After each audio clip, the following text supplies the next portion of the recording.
Bien. Bueno, en la primera clase, ¿verdad? Estábamos hablando sobre la importancia que tenían ahora saber seleccionar los tipos de datos, cómo habíamos llegado hasta acá, eh, por qué la programación había cambiado tanto, que pasara solo que las cosas funcionaran, que fueran eficientes, porque hoy en día tenemos todas las metodologías necesarias para poder lograr que sea eficiente, ya que funcione, vamos a decirlo así, como yo le decía a ustedes, cualquiera puede lograr que un algoritmo o un software funcione, porque tiene muchas fuentes donde buscar información y puede lograr cualquier tipo de algoritmo. Entonces, lo primero es saber entender lo que uno está haciendo, ¿verdad? Que son los software. Y yo le decía a ustedes que como ingenieros es muy importante usted comenzar a pensar como uno. Entonces, si usted dice que usted es ingeniero de software, usted está desarrollando software, usted tiene que saber a qué se refiere cuando uno habla de software, que eso es lo que mencionaba en la primera clase. Y le decía, mira, la mayoría de nosotros tenemos ese problemita de que prácticamente uno está hablando de lo que es ingeniería de software, pero si le preguntamos a la mayoría qué es ingeniería de software, no está claro aún. Entonces, debemos la primera palabra clave, como decíamos la primera semana, que tiene que estar claro, que viene siendo un software. Que es muy bien que usted sabe que viene siendo un conjunto de instrucciones de programas detallados que van a controlar y van a coordinar el hardware, que al final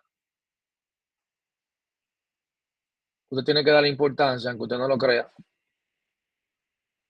en el hardware que va a funcionar su software. ¿Por qué? Porque esto es lo que ellos van a controlar. Entonces, si usted no sabe en qué hardware o qué arquitectura va a funcionar su software, cómo va a estar diseñado correctamente. Que esa es otra, que yo siempre digo que los ingenieros somos como al revés, los ingenieros en sistemas, porque tú vas a construir un edificio y lo primero que te tienen que entregar es un plano y te tienen que entregar la maqueta, que eso lo va a hacer el arquitecto, que te va a decir, y hay un ingeniero estructuralista que te va a decir el tipo de material que tú debes utilizar para que esa construcción ahí se le pueda sacar provecho y sea resistente a través del tiempo. Pero puede venir una gente y hacerte una construcción sin hacer ningún tipo de análisis, para que la casa te dure muchos años y funcione por el tiempo. Pero en el primer terremoto que fácilmente, ¿verdad? Se caga o van a haber grietas y así sucesivamente. Entonces, con nosotros, los ingenieros, pasa lo mismo. Yo le decía que nosotros debemos de saber lo que son la ciencia de la computación y uno tiene que estar claro que qué viene siendo el software y para qué está diseñado. O sea, cuando usted habla del auge de la computadora en el siglo pasado y en pleno siglo XXI, ¿verdad? Se debe esencialmente al desarrollo sucesivo de generaciones de software potente. Y sobre todo, la palabra clave de esto, y que hoy en día son más exigentes, fáciles de usar. Usted mismo que es ingeniero tiene que pensar así. Usted cuando está como usuario final, y eso, que usted es ingeniero, que debería ser más paciente que un usuario final. Y usted entra a una página, usted ve que hasta el registro está un poquito complicado. ¿Qué usted hace? Usted prácticamente ni se registra. Entonces, eso mismo va a pasar con los diferentes ingenieros, cuando usted está construyendo el suyo. Entonces, esas sentencias, esas instrucciones que usted va a la computadora tienen que ser de una manera lo más entendible para ella y que le cueste el menos costo computacional para que la desarrolle rápido y de manera adecuada. O sea, usted sabe muy bien que cuando usted habla de escritura o codificación de un programa, esto es de programación. Y el programador es el que se va a encargar de hacer esa programación. Entonces, tú tienes software de sistemas, que es totalmente diferente, ¿verdad?, a lo que son software de aplicaciones. O sea, el software de sistema va a gestionar los recursos de un computador. Ya lo de la aplicación, ¿verdad?, son esos programas que realizan para que realice alguna función en las empresas. Debemos estar claros con eso. Entonces, ¿qué pasa? Los lenguajes de programación muchas veces, cuando usted lo está utilizando, usted ni siquiera entiende cuál es el objetivo de ese lenguaje de programación. ¿Por qué? Porque usted recuerda que antes venían los famosos compiladores o intérpretes. O sea, usted tiene un conjunto de programas que le llamaban compiladores o intérpretes, que iban a convertir esas instrucciones escritas en lenguajes de programación, en instrucciones escrita de máquina 0 y 1, pero luego tenemos los lenguajes de cuarta generación, o lo que llamamos mayormente lenguaje orientado a objetos, que usted lo utiliza, como yo decía en la primera clase, pero usted ni siquiera sabe cuáles son las herramientas necesarias para yo hacer hasta un diseño cuando voy a utilizar un lenguaje orientado a objetos. ¿Por qué? Porque a usted se le dijo ingeniería de software, me imagino, del UML, donde se le decía, ok, tú quieres hacer un diagrama, bueno, tú tienes que utilizar ese diagrama para orientado a objetos, tú tienes que pensar. Entonces, el levantamiento de requerimientos, tú debes hacerlo con caso de uso, porque se supone que esa es la ventaja que te da la programación orientada a objetos, que tú piensas en el proceso real, en la persona física, en las entidades, cómo interactúan, cómo se comunican.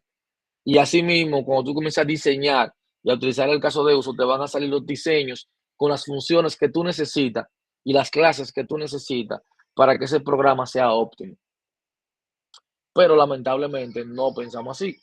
A la altura de juego, cada vez que ustedes van a, ni lo hacen, que deberían hacerlo, cuando van a hacer un diagrama, van a hacer un diagrama de entidad de relación, aunque estén utilizando un lenguaje orientado a objetos. Entonces, ¿qué pasa? Cuando usted habla de la creación de un programa, usted requiere técnicas, obviamente, muy parecidas a la realización de otros proyectos de ciencia o de ingeniería. ¿Por qué? Porque tú lo que estás creando es una solución para resolver un problema. O sea, ¿qué pasa? La programación, que es lo primero que usted hace. Cuando usted habla con un cliente, lo primero que usted viene a tirarle. Pero cuando usted se va a las etapas del ciclo de desarrollo de un software, la programación prácticamente es una de las últimas etapas, para que usted esté claro. Entonces, si yo no sé cuál es el problema o cuál es el método que yo necesito para resolver el problema, entonces yo tampoco voy a saber seleccionar cuál es el lenguaje de programación adecuado para yo trabajar. Entonces, cuando usted habla de ingeniería de software, usted tiene que hablar de los diferentes modelos que existen. Modelos normativos, en cascada, modelo incremental, el modelo de desarrollo rápido de aplicaciones, el modelo espiral. O sea, yo le decía que aquí vamos a tratar mucho el tema de que la diferencia entre un ingeniero, para que usted venga a la universidad a ser ingeniero en sistemas, y la diferencia entre ese programador. ¿Por qué? Porque usted cuando va a desarrollar tiene que hacerse preguntas esenciales. ¿Qué debe hacer el sistema o el programa? ¿Cuáles son las salidas que debe de producir? Ok, para yo tener esa salida, ¿cuáles son las entradas que yo necesito para obtener esas salidas deseadas? O sea, por eso le decía que el tema de desarrollo, yo necesito obligatoriamente saberme las etapas. Y yo lo digo que si tuviéramos en vivo y en directo en clase, yo le preguntaría a la mayoría que me describan las etapas o me diga cuáles son. Y yo le garantizo que la mayoría no se la va a saber. Pero estamos estudiando ingeniería de software. Y esto yo no quiero que ustedes lo vean como un reclamo, un regaño. No, no, no. Es para que usted mismo se analice. Usted diga, si usted no se la sabe, usted dice, pero ven acá. Pero verdad, lo primero que yo no sé lo que es ingeniería de software y yo estoy dando ingeniería de software como dijimos en la primera clase. Pero tampoco yo me sé el ciclo de procesamiento de un ingeniero de software. Y estoy estudiando eso. Entonces, pero espérate, déjame revisarme porque estoy mal. Porque el deber es yo poder manejar eso. A esta altura de juego, cuando a mí me hablan de etapas de desarrollo, yo tengo que estar claro cuáles son las etapas de desarrollo. Eso es sí o sí, eso no debería ser opcional. Usted debería manejarlo a la perfección. Entonces, pero hoy, ¿verdad? Vamos a ver exactamente las famosas estructuras de datos. Yo sé que yo le puse una investigación sobre vectores, que por cierto, eso ustedes me lo van a hablar. Yo lo voy a escribir por el grupo porque creo que en la próxima clase, usted con su equipo de trabajo tiene que venir a hablarme de esa investigación, de esa investigación sobre los vectores que usted está haciendo sobre ordenamiento y explicar algún ejemplo usando eso. A mí me interesa más la aplicación de la lógica, de cómo funciona. como usted le va haciendo cada corrida, qué es lo que va sucediendo en, en, en ese vector que usted quiere ordenar, cómo lo va organizando. Esa sería la temática. ¿Por qué? Porque nosotros hablamos de abstracción. Cuando hablamos de estructura de datos, tenemos que hablar de abstracción de un programa.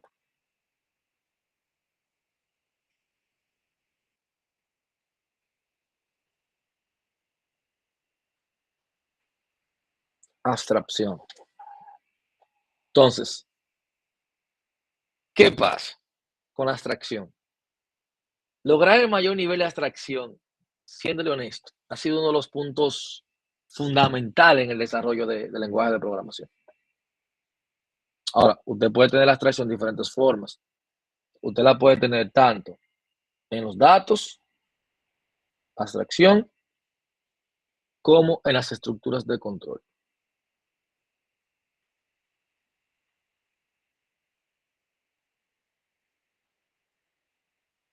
Esa abstracción usted la puede lograr en los datos y en la estructura de control. Ahora, en programación, las dos son sumamente importantes. Pero ¿qué pasa? La abstracción de los datos siempre se ha dado en forma más natural. ¿Por qué? Porque usted siempre quiere tener los datos organizados, usted siempre quiere acceder rápido a los mismos. La preocupación de uno siempre es organizar datos y acceder rápido a ellos. Que incluso cuando, por eso que yo quiero que cada grupo venga la próxima clase a hablarme de los diferentes métodos. Es para que usted vea que al final, como yo le decía en la primera clase, todos buscan lo mismo, ordenar, pero cada quien va a tener su escenario para brillar. Entonces ahí hay otra diferencia entre usted y un programador. Pues, ¿cuál utilizar? Saber que hay muchos.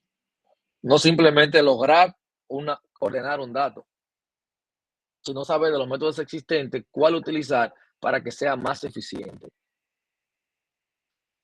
Entonces, ¿qué pasa? Dentro de esa abstracción, una de las grandes aportaciones fue la idea de los tipos de datos abstractos, los famosos TAT.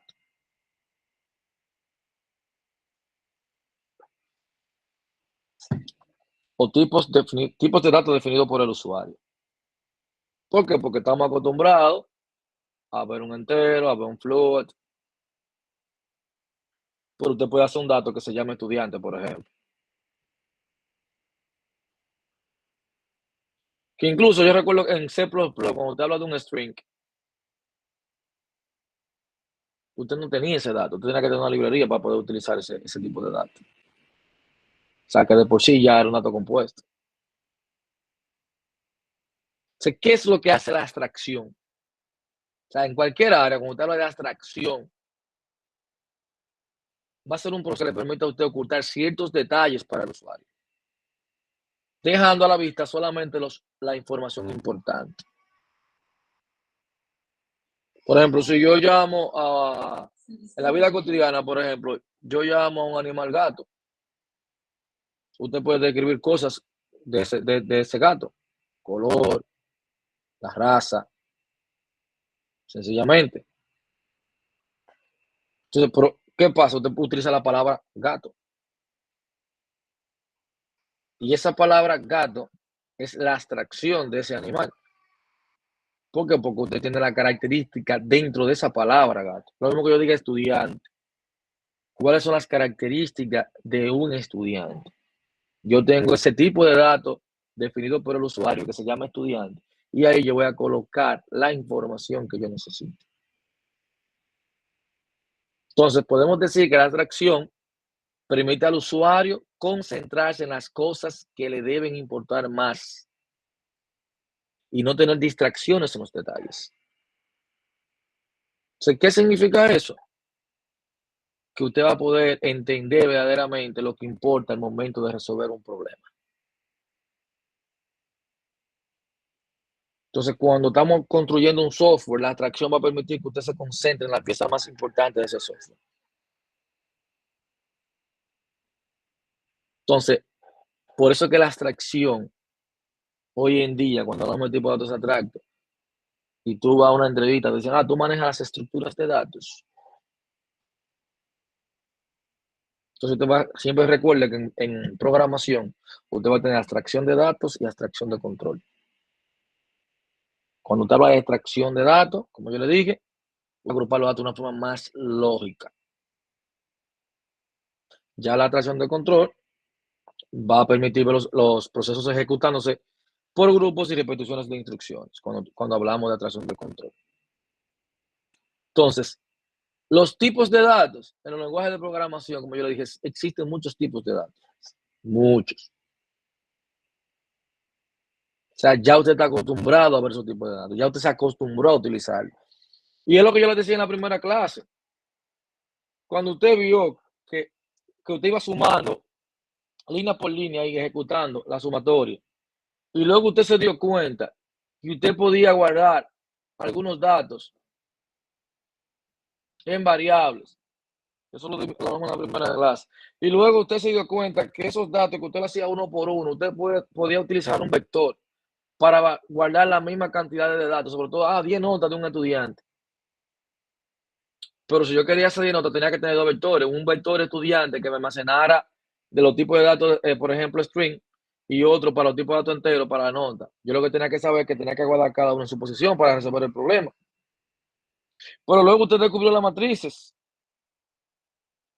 que ya tú tenías dos dimensiones. Dice, pero mi problema, ya yo lo puedo resolver porque tengo columna y datos, pero también tenía el inconveniente de que era el mismo tipo de datos.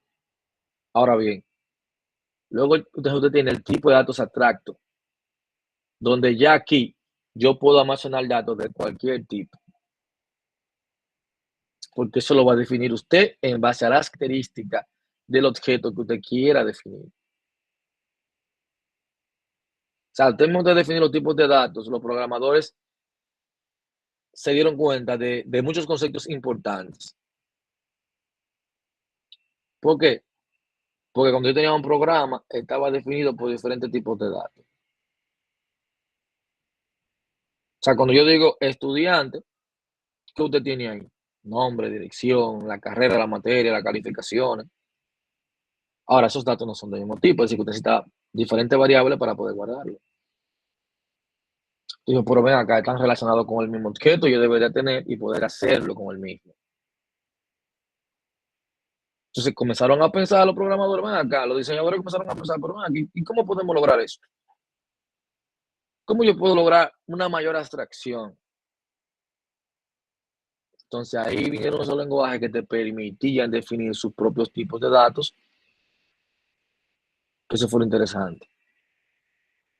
Entonces, a yo permitir que el usuario me pueda definir su propio tipo de datos, voy a tener el nivel de abstracción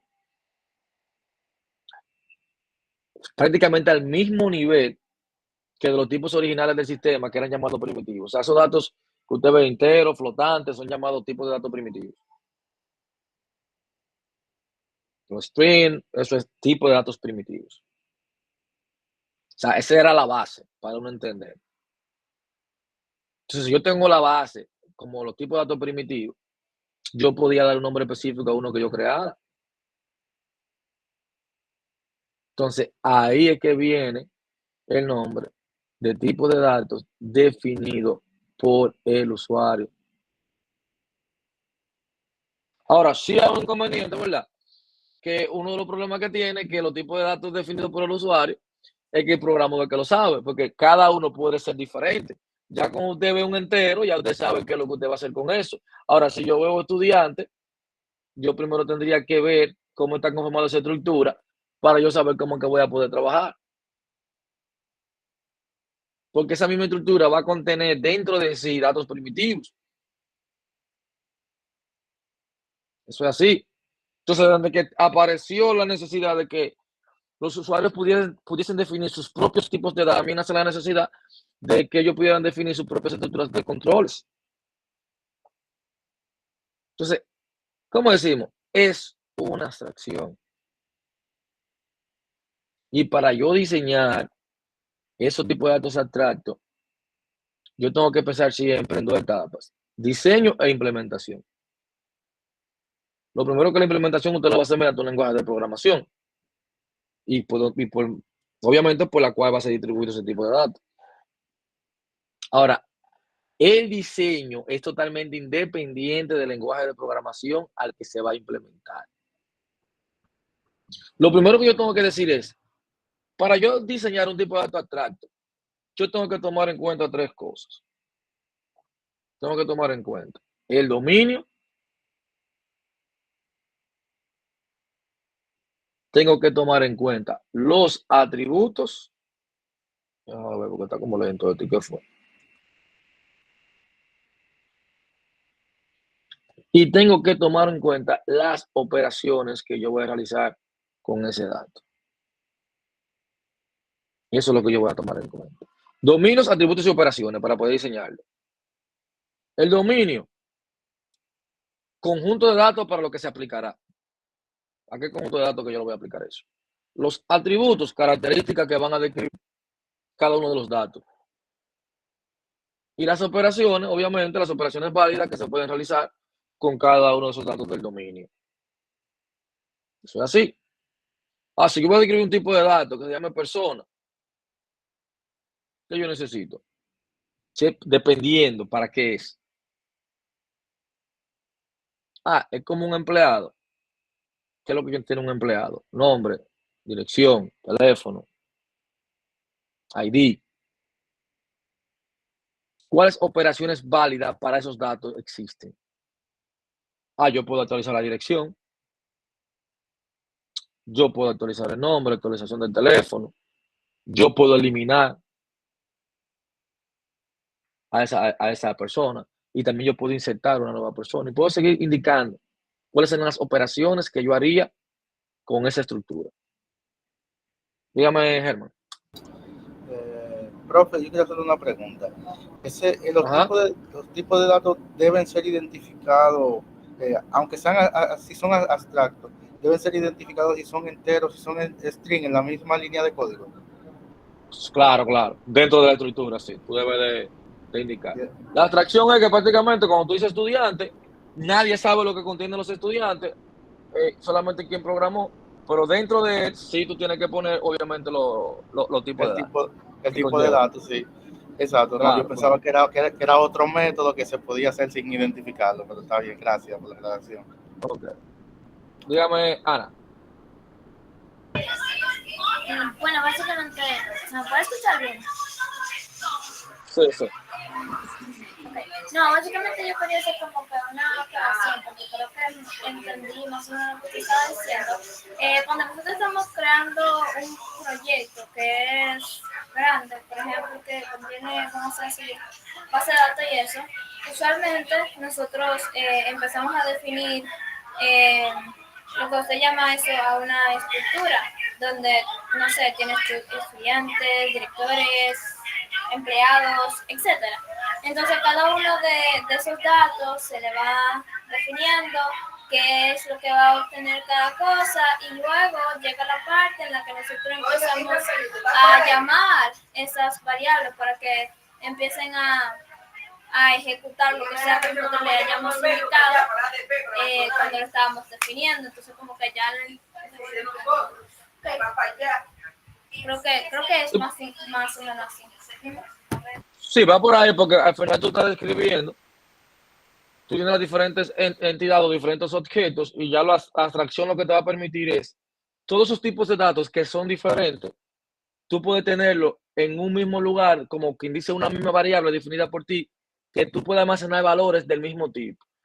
Y te dirá, pero ¿por qué eso es tan chévere? Bueno, porque recuerde que usted tiene una memoria. Y esa memoria RAM tiene un direccionamiento. Es decir, la variable, si yo tengo una variable X, si yo defino la variable X ahora mismo, puede que esa variable X se me guarde en este espacio en memoria. Y luego si yo defino la variable Y, puede que esa variable Y se me guarde en este espacio en memoria. Ahora, cuando yo voy a hacer operaciones, tengo que buscar la variable X y la variable Y para hacer la operación que están en diferentes espacios en memoria. Ahora, ¿por qué es tan eficiente esa estructura? Porque cuando yo digo estudiante, me guardó ese paquete con la variable final, cuando viene a ver con la variable X, con la variable Y, prácticamente de manera lógica en el mismo espacio de memoria, lo que hace que me devuelva el resultado mucho más rápido. O sea, hace mucho sentido cuando ya tú comienzas a comprender cómo funciona en sí. Dígame, Fabio. buenas noches, ¿se me escucha bien? Sí, se escucha bien. Bien, en programación 1, yo usé abstracción. Quiero ver si es lo mismo a lo que usted se refiere. Yo lo que creé fue una clase de vehículo que tenía métodos y variables, y entonces yo tenía otra clase motor y otra clase carro que me le daban esos métodos y variables. Pero en sí, los métodos en la clase de carro no estaban definidos. Mira, una estructura de datos y una clase, o sea, un tipo de datos definido por el usuario es equivalente a una clase. No es lo mismo, pero es equivalente. O sea, incluso las clases, cuando tú utilizas tipo de datos definidos por el usuario, son mucho más eficientes, pero es muy parecido. Porque cuando tú tienes una clase, tú hablas de atributos, tú hablas de operaciones, en una clase es prácticamente, incluso la gente a veces tiende a pensar que es lo mismo, pero no, es muy parecido, son equivalentes, pero no es igual. Pero tú tienes vamos a decirlo así, el conocimiento ya de que cuando tú veas cómo se define ahora, es prácticamente lo mismo. Por ejemplo, déjame ver qué tengo acá, si es de este lado. Acá, dice, la estructura de datos nos permite definir nuevos tipos de datos compuestos que denominamos heterogéneos. Es decir, son tipos de datos compuestos de varios objetos que pueden ser distintos tipos. Por ejemplo, podemos crear un objeto que tiene dos números reales para representar un punto en el plano. Podemos unir tres enteros para crear un único objeto que representa una fecha y podemos unir un título, nombre o editorial de año para representar un libro. Por ejemplo, miren acá. Formato de una estructura. Una estructura tiene la palabra reservada de struct, nombre de la estructura, la declaración del miembro, de los diferentes miembros. Entonces, ¿qué es lo interesante de esto? Vamos a ver. Ejemplo. Acá, dígame, Ana. Los diferentes miembros, así como lo explicaba Fabio anteriormente, vendrían siendo como las distintas clases que hay. Vienen siendo exactamente los diferentes tipos de datos que tú vas a utilizar. Vamos a poner un ejemplo. Si yo vengo aquí y yo digo, vamos a ver si lo puedo poner. Yo digo struct, datos personales, por ejemplo. Y esos datos personales, yo voy a poner edad como uno de los miembros. Pero voy a poner un string que le voy a poner nombre. Voy a poner un chart, puede ser algo, que le voy a poner sexo o un booleano. Y así sucesivamente, yo voy a ir colocando. Incluso puedo utilizar un vector. O sea, yo puedo utilizar un vector sin problema. O sea, o entero vector, por ejemplo, un vector de tipo entero, Dirección de tamaño 10. Sí, claro. Okay. Lo que tú necesites. Por eso yo le decía que uno tenía que primero definir recuerden tres cosas.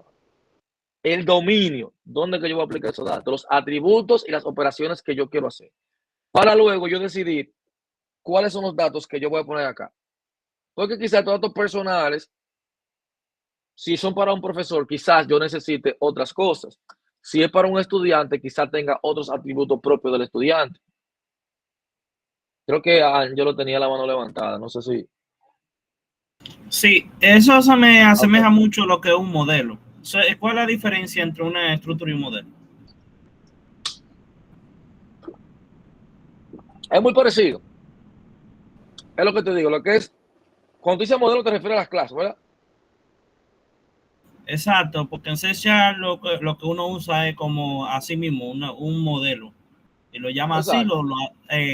Por ejemplo, estudiante, uno hace la clase abstracta que da nombres, eso, curso, etcétera. Y eso, con eso es como si fuera una plantilla para yo armar para todos los exacto, tú vienes teniendo exactamente esa plantilla que tú dices, pero fíjate que aquí tú le defines métodos a la clase, ¿verdad?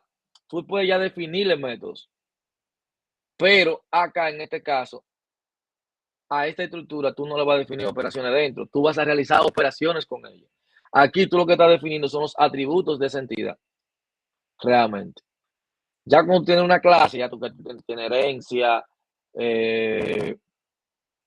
tú trabajas con polimorfismo. Aquí es más definir el tipo de datos que tú vas a utilizar. Es decir, esa clase que tú definiste puede usar esta estructura. Y cuando tú la usas, obviamente tú vas a aprovechar más cuando él te retorne la información. ¿Sabes por qué? Porque tú vas a tener esa clase como tú vas a tener su plantilla. Y ahí va a crear objetos que va a tener atributos, va a tener variables, pero también va a tener funciones. Te va a tener funciones. Entonces, ¿qué pasa? Una estructura o un tipo de datos, tú lo puedes ver que tiene filas y columnas, como quien dice. Esos atributos que tiene, que le llamamos miembros, y va a tener prácticamente la encapsulación, que algunos datos yo lo puedo poner como privado o accesible público. Y ahí yo la pudiese reutilizar dentro de la clase, que esa es la ventaja que voy a tener. Dígame, Julio. No, yo decía que viene siendo el mismo formato ya, porque sí, el formato es muy parecido. Sí, casi todo igual. Lo que cambia es el formato, es muy parecido, lo que cambia es la forma como tú lo utilizas. Por al final prácticamente. Entonces, en la clase, exacto, en la clase tú tienes más porque ahí tú tienes las funciones también ya preelaboradas. Prácticamente, los métodos. Incluso, como es un tipo de datos, fíjense que hago muy chévere, que a veces yo menciono esto, yo digo, mira, yo tengo los datos personales, pero yo, como ya, si usted definió ese dato personal ahí, ya recuerde que es un tipo de dato, es decir, que yo pudiese utilizar aquí dentro otra estructura. Póngale que yo definí una estructura que se llama edificio. Para que yo pueda tener la estructura edificio. Y se la voy a poner la variable X, por ejemplo.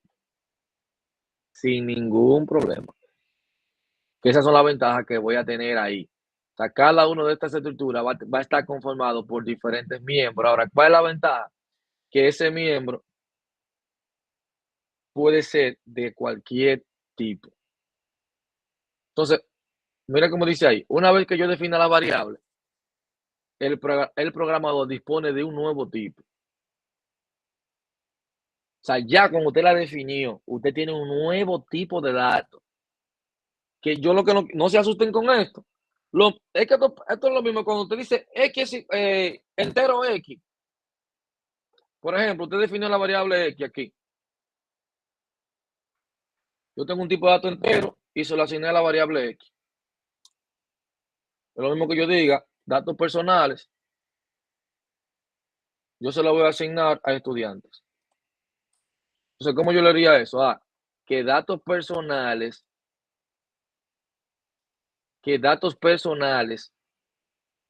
o sea, que estudiante es de tipo datos personales. ¿Qué significa que estudiante sea tipo de datos personales? Que contiene esta estructura, tal cual. Que yo puedo hacer problemas matemáticos, lo que yo necesite resolver, y yo tengo acceso a utilizar cualquiera de estos que están acá. Entonces, ¿qué ventaja tengo yo? Que cuando yo voy a buscar un estudiante, que quiero recuperar el valor de ese estudiante, esa data de ese estudiante, prácticamente lo tengo en un espacio de memoria reservado, que me lo va a devolver mucho más rápido. Ahora bien, como le digo una cosa, le digo la otra. Que cuando comencemos a ver las estructuras de datos lineales, ahí yo se lo voy a comparar con un vector. Porque usted dirá, pero acá yo puedo hacer todo eso con un vector. Yo te voy a decir sí. O yo prefiero utilizar esas variables individuales y para resolver problemas yo te diría sí. Porque esto no voy a trabajar con... Si yo estoy haciendo un programa que yo sé que no va a manejar grandes volúmenes de data, quizá a mí me conviene utilizar variables normales. Tal cual, con la X, string para nombre. Porque la lógica de programación quizás se me va a hacer un poquito más fácil. Y la diferencia de eficiencia no va a ser mucha porque no voy a manejar grandes cantidades de datos. Entonces, ¿para qué me voy a complicar? Ahora, cuando vamos a trabajar con grandes volúmenes de datos, yo tengo que trabajar con estas estructuras, sí o sí. Yo tengo que trabajar con estructuras. Que no sea muy común, bueno, es un problemita que hay que corregir. Pero fíjense que una vez que yo la tengo, yo la puedo asignársela a diferentes cosas. Otra cosa interesante, para yo inicializarla, fíjate cómo me dijo, que por ejemplo, yo tengo una variable que se llama punto. Vamos a ponerle alguna estructura que se llama punto. Vamos a poner el ejemplo tal cual. Esa variable tenía un float X y tenía un float Y. Y luego, ese punto, vamos a ponerlo aquí, ese punto, yo se lo voy a poner a una variable que se llama origen, pero para yo inicializarla, yo dije 0.0,0.0. Lo que significa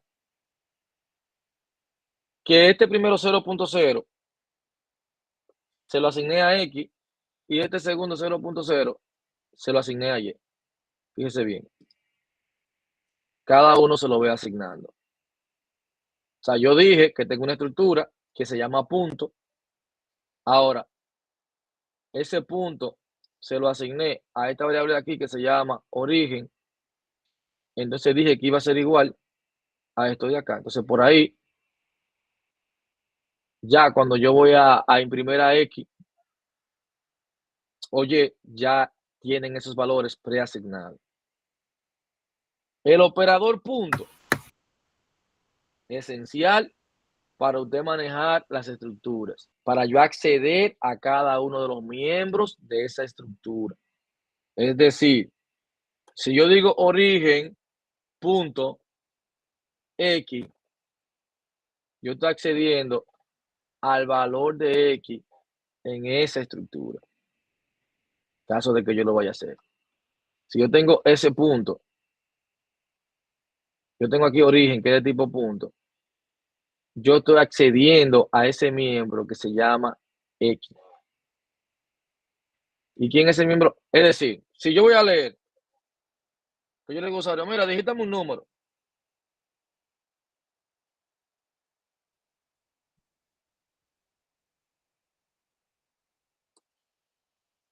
Y vamos a suponer que yo lo quiera leer con X. Usted dice sign y usted lo que hace es que pone la variable X. Ya. Se supone que cuando el usuario digitó ese número, se le va a asignar a X, ¿verdad?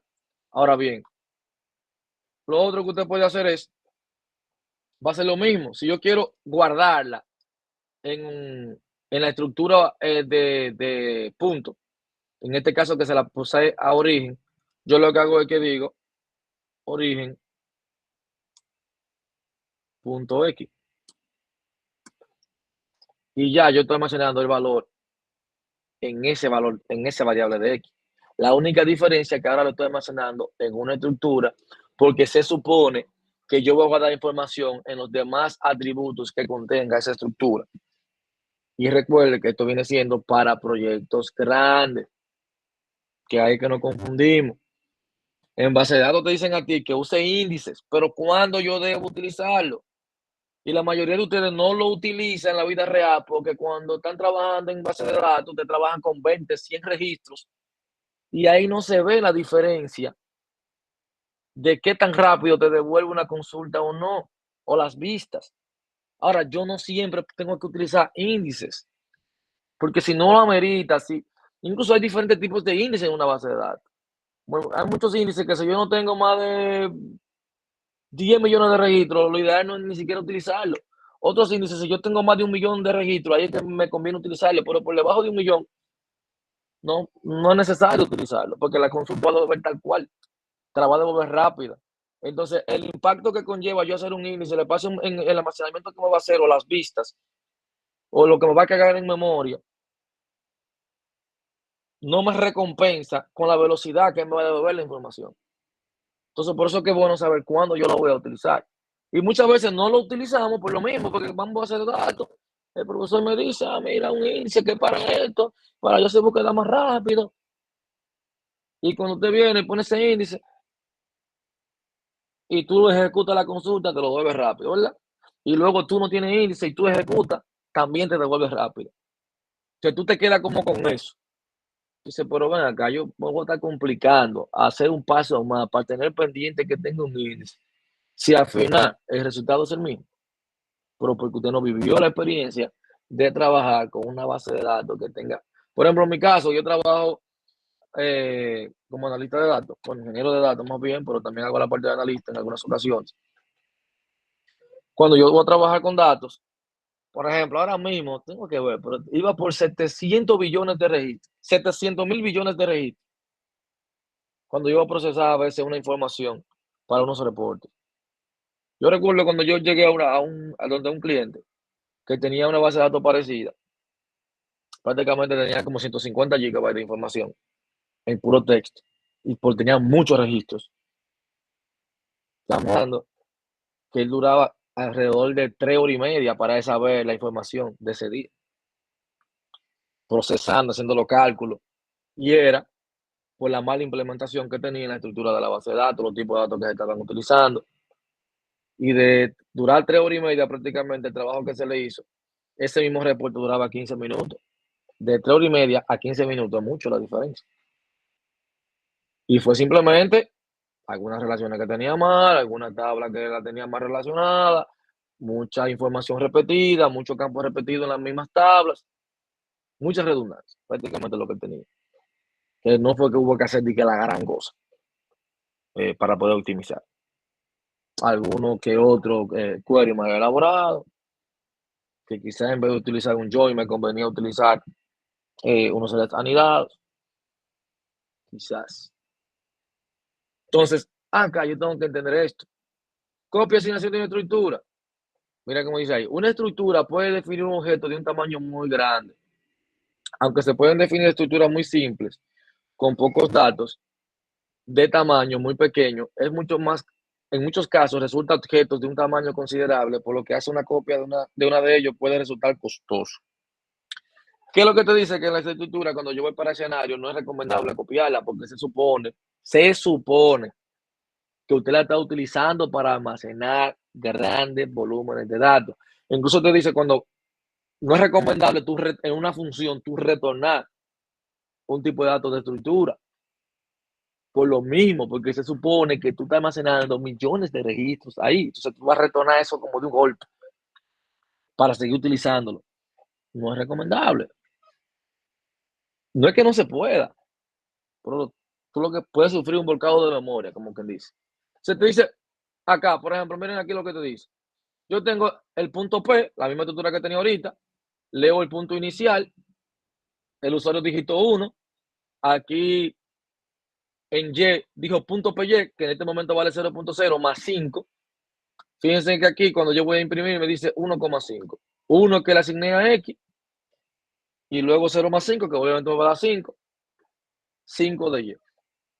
Si yo fuera a hacer una operación. Tal cual, eso es como si yo dijera X más Y.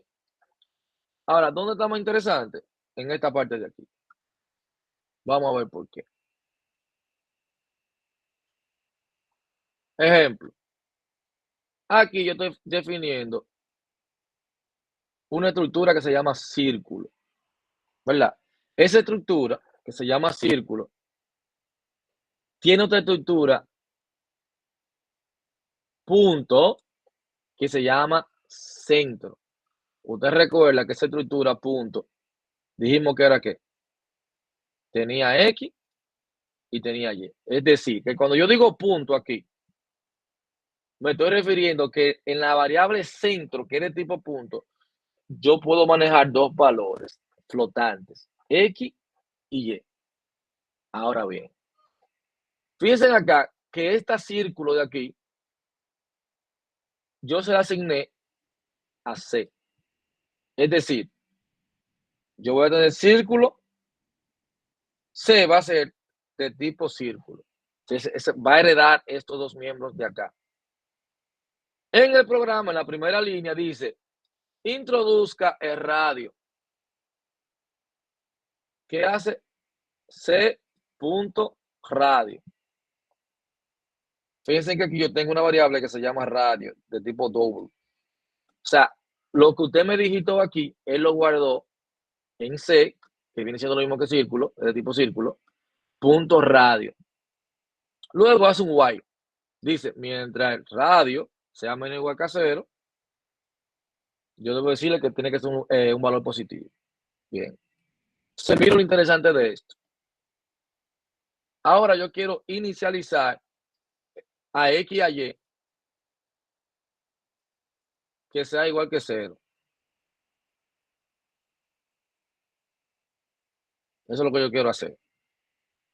¿Quién tiene a X y a Y? Centro. Esa estructura centro. Fíjense que aquí yo no tengo esa estructura grande, la tengo dentro de centro. Entonces, ¿cómo yo accedo a esa? Primero tengo que acceder a la de afuera, porque en este momento me está representando C. Por eso que usted ve aquí que yo tengo C punto, accedo a esta estructura de aquí, a centro, ¿y quién está dentro de centro? Recuerde que tenemos la estructura punto que contiene a X y a Y. Entonces, en este caso, a X. ¿Sabes lo que está diciendo? Él hizo una sola línea para inicializarla, pero era como que yo dijera punto, centro. Voy a ponerlo aquí así. Era como yo tomara esto de aquí y dijera C punto centro punto X igual a 0.0 y C punto centro punto Y igual a 0.0. Es lo que lo hizo prácticamente en una sola línea para no tener que ponerlo dos veces. Pero fíjense que ¿qué es lo que yo estoy haciendo primero? Accedo a la principal. De ahí voy a centro, que es la que contiene, y luego accedo a los miembros de centro. Eso es lo que se llama estructuras anidadas. Recuerde que una estructura me puede almacenar datos de cualquier tipo. Y una estructura de datos es un tipo de datos almacenado por el usuario, lo que significa que yo puedo contener otras estructuras. Ahora, ¿qué es importante? Que para yo usar punto aquí, punto tiene que estar definida primero que círculo. Porque recuerde que va a compilar de manera, ¿verdad?, lineal. Si yo primero declaro a la estructura círculo y dentro de ella tengo a punto, y luego cuando yo compile esta que voy a tener a punto, él te va a decir, ¿quién es punto? Yo no sé quién es punto. Lo que significa que la estructura yo tengo que, si voy a tener una estructura anidada, tengo que saber que debo declararla antes. O sea, punto debería estar declarado aquí arriba. Porque luego si la pongo debajo, él no va a reconocer esa estructura. Dígame, Guarino. Buenas noches, maestro. Viendo esa explicación que usted está dando, me surgió una duda y es referente a las estructuras anidadas. En dado caso de que se quiera utilizar, por ejemplo, una estructura anidada y la estructura punto que se debe de declarar encima, esta se puede declarar en otro archivo y exportarla al archivo que vamos a estar trabajando. Claro. Para darle como un tipo de seguridad a la información que se tiene guardada. Sí. Claro que sí. Eso es lo que ustedes hacen mayormente con Stream. Muchas veces Stream viene en una librería. Y ustedes ven que ustedes no declaran la estructura de Stream, pero ya la librería, creo que iStream te permite utilizar la estructura Stream para que ustedes tengan una idea. Mayormente es así. Okay, o sea, yo puedo traer una librería y todavía tengo mayor, como dices tú, mayor protección de la información. Obviamente. O sea, porque eso es lo interesante de esto. De que usted va a tener información ahí y también, aparte de la seguridad que va a tener la rapidez por la forma lógica de almacenar los datos. Bien, hasta el momento, ¿tienen preguntas? Miren, esta es la parte fácil. Yo le voy a poner de investigación para la próxima clase que ustedes envíen, aparte de que ustedes van a tener que investigar sobre los punteros. ¿Por qué sobre los punteros? Porque aquí se trabaja mucho con punteros. Punteros, paso por referencia, recursividad, pero la recursividad es más cuando estemos hablando los árboles, pero sí usted necesita manejar operaciones con punteros. Eso te lo en programación 1, si usted está flojo en eso, vuelve y regrese para allá. a ver un par de videitos de trabajando con punteros, que eso no tiene ciencia. Al final es la misma historia. Ahora, usted tiene que entender que es un puntero. No se vaya a ver un video de operaciones con punteros si usted no tiene la idea de qué es un puntero. Porque cuando vaya a explicar la primera estructura lineal, que yo te diga, mira, que auxiliar apunta siguiente y que siguiente auxiliar, usted va a entender, usted va a pensar que es chino que yo le estoy hablando. Porque usted no sabe cómo funciona un apuntador. Entonces, es importante que usted maneje y aprenda lo que es un apuntador. Es decir, que usted ya te va a tener una tareita utilizando estructuras, obviamente.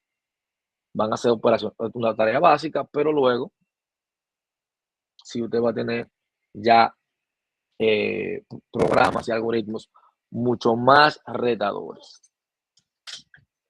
Bien, entonces si no tienen preguntas, pues lo vamos a dejar hasta acá. Obviamente vamos a subir el video de la clase, pero ya van a comenzar el tema de los ejercicios, a yo bombardearlo con ejercicios prácticos a partir de esta jornada. Para que usted tenga alguna pregunta teórica, obviamente, para tema de examen, para que tenga teoría, pero mayormente yo le voy a poner puntos prácticos, para que usted vaya preparado ya mentalmente. Y también yo lo voy a avisar cuando va a haber, creo que son 2 encuentros. Si me da tiempo, lo que yo puedo garantizar sí que va a haber uno. Que vamos a venir aquí, yo voy a poner ejercicio práctico aquí en manera en vivo, voy a ir pasando por los grupos, para los que estén todavía un poquito más flojos, ¿verdad? Uno puede ayudarle y que todo el mundo pueda ir a la par trabajando. O sea, hay muchas de las tareas, a veces yo les pido a ustedes que alguno de ustedes la presente y explique lo que hizo, por el que quizá hubo alguien que no lo pudo hacer, ¿verdad? No se quede atrás y pueda también salir a flote. Bien, entonces si no tienen preguntas, nos estaríamos viendo en la próxima clase. Que pasen muy buena noche. Buenas noches. Buenas noches. Muchas gracias. Se cuidan.